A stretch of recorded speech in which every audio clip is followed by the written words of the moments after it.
जी आज बड़ा interesting session था इस्लामाबाद हाई कोर्ट के अंदर और वहाँ पर तौहीन अदालत केस की समाअत के दौरान इमरान खान साहब पेश हुए और पेश तो वो ऐसे हुए जिस तरह वो आए हैं, ऐसे कि जैसे कि पूरे अदालती सिस्टम पे एहसान था। और उसके बाद जो उनकी पजीराई हुई, अल्लाह जिसको इज़्ज़त देता है, तो अब नून लीग वाले जितने भी जलें या जितने भी उसके ऊपर तनकीद करें क्या हो सकता है।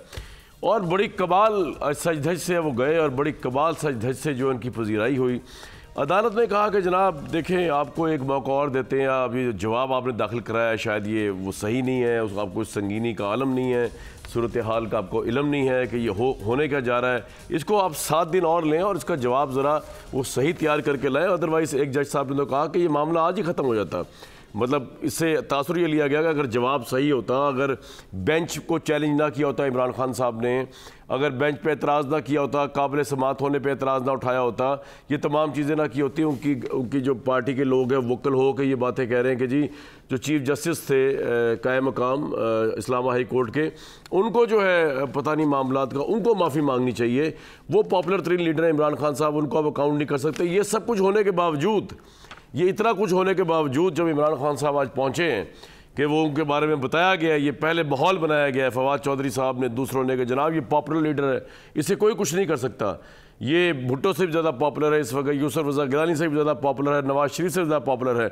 उसके साथ इस तमराक के साथ जब वो गए हैं और उन्होंने जो जवाब जमा कराया वो कमाल। तो उन्होंने कहा जी मैं सोच सकता हूँ, I will look into it, कि अपने अल्फाज सिर्फ वापस ले लूँ, नो अपॉलजी व्हाट्सएवर। लेकिन अदालत जो थी आज बहुत वो थी, एडामेंट थी कि किसी तरीके से इमरान खान जो है वो समझें संगीनी क्या है, किसी तरीके से वो जवाब को चेंज कर लें, किसी तरीके से वो जवाब 7 दिन दे दिए उनको, किसी तरीके से शायद जो उनके जहन में बात आ जाए कि अदालत के फिर हाथ बंधे होंगे और शायद इमरान खान साहब जो है वो उनके लिए कॉन्सिक्वेंस ग्रेव हो जाए। लेकिन इन तमाम तर चीज़ों के बावजूद इमरान खान साहब लकी गए हैं कि उनको 7 दिन मिल गए और 7 दिन के बाद जो है वो जाके अपना जवाब जमा कराएंगे। और जैसे एक जज साहब ने कहा कि अगर जवाब ऐसा ना होता जिसके अंदर इमरान खान साहब ने जुरिस्डिक्शन ही मानने से इनकार कर दिया इस्लामाबाद हाई कोर्ट की इस केस को लेके, तो शायद आज मामला रफा दफा होता तो इमरान साहब सुरखरू हो जाते।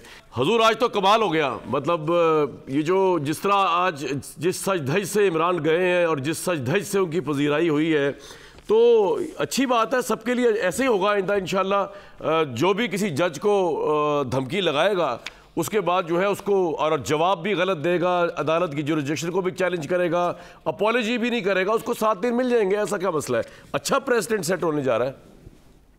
देखें, सारी दुनिया में अगर आप कंटेम्प्ट के लॉ को देखें तो इस तरह की अटरेंसेस जो कि किसी कोर्ट के या किसी जज के खिलाफ हों, उस पर यूजली कोर्ट्स जो है वो एक्शन नहीं लिया करते। लेकिन पाकिस्तान में रीत इससे मुख्तलिफ रही है और ख़ास तौर पे जिस तरफ आपका इशारा है मैं भी उसी तरफ ही आ रहा हूँ कि जिस तरह ये तलाल चौधरी का केस था या निहाल हाशमी साहब का केस था, दानियाल अजीज साहब का केस था और यूसुफ रज़ा गिलानी साहब का केस था, जो कि यूसुफ रज़ा गिलानी साहब उस वक्त बिल्कुल ठीक बात कर रहे थे और कॉन्स्टिट्यूशन के मुताबिक कर रहे थे, उसके बावजूद उनको वहाँ पे कंटेम्प्ट लगी और कोर्ट जो था आला अदलिया वो रिलेंटलेस थी।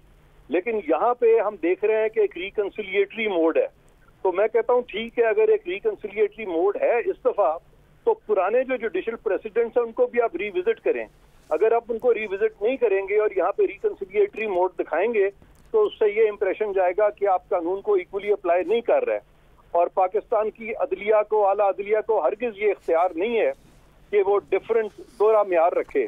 तो लिहाजा जरूरी है इस वक्त कि वो इरफान साहब, अगर आपके ख्याल में सो मेनी वर्ड्स अदालत ने यही हिंट दिया है इमरान खान साहब को कि आप अनकंडीशनल अपॉलजी कर लें तो आप बच जाएंगे डिस्क्वालिफिकेशन से? ये तरीका बिल्कुल गलत है अनकंडीशनल अपॉलजी का। अपॉलजी जो है it should be as of free will. आप किसी को अगर फोर्स कर रहे हैं अनकंडीशनल अपॉलजी तो उस अपॉलजी की मेरे नजदीक कोई हैसियत नहीं है।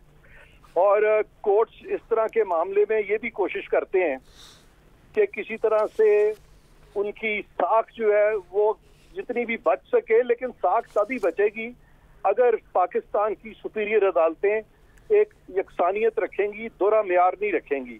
और इसीलिए मैं कह रहा हूँ कि वो जो अर्लियर जुडिशल प्रेसिडेंट्स हैं जिसमें के कुछ पार्लियामेंटेरियंस को कंटेम्प्ट लगाई गई थी बावजूद माफी मांगने के।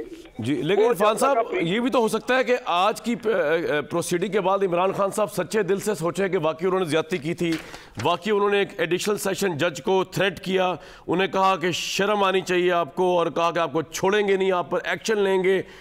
ये सब कुछ जो उन्होंने कहा, हो सकता है वो रिकंसिडर करेंगे, यार एक तो जज थी, ऊपर से वो खातून भी हैं, इस बात को भी इग्नोर नहीं कर सकते, out of respect, not because a woman is inferior, out of respect. तो एक मर्द जो है वो पॉपुलर तरीन लीडर दंदनाते वो ये बात कह रहे हो कि लाखों करोड़ों अरबों फॉलोअर्स हैं, तो अगर कोई फॉलोअर सुन ले तो खुदा ना खास्ता कोई हमला भी हो सकता है, इसलिए जो जज साहिबा हैं उनकी सिक्योरिटी भी बढ़ा दी गई। हो सकता है इमरान साहब आज की रात सोचें, सितारों से बातें करें ये आज की प्रोसीडिंग के बाद और उनके दिल में रहम आ जाए और वो माफ़ी मांग लें। नहीं, मैं बिल्कुल इस चीज से एग्री नहीं करता कि ये जो माफी लोग मांगते हैं ये दिल से मांगते हैं या सिद्ध के दिल से मांगते हैं। ये माफी तो इसलिए मांगी जाती है ताकि अपनी जान छुड़ाएं एक चीज से। तो मेरा अपना ये एक्सपीरियंस है, मैंने ये जो कंटेम्प्ट लॉ को जितना भी स्टडी किया है, बहुत सारी माफियां जो हैं ये बस ऐसे ही इट्स एन आई वॉश, और कोर्ट जिसको छोड़ना होता है उसको माफी दे देते हैं, जिसको नहीं छोड़ना होता उसको माफी नहीं देते। और ये माफी उसने सिद्ध के दिल से मांगी है या नहीं मांगी, ये सिवाय खुदा के और उस बंदे के कोई नहीं जानता, अदालतें तो नहीं जानती। तो लिहाजा अदालतों को इस पे दोहरे मेयार के फैसले भी नहीं देने चाहिए। आपका पॉइंट आ गया, बहुत शुक्रिया साबिक अटॉर्नी जनरल इरफान काजी साहब।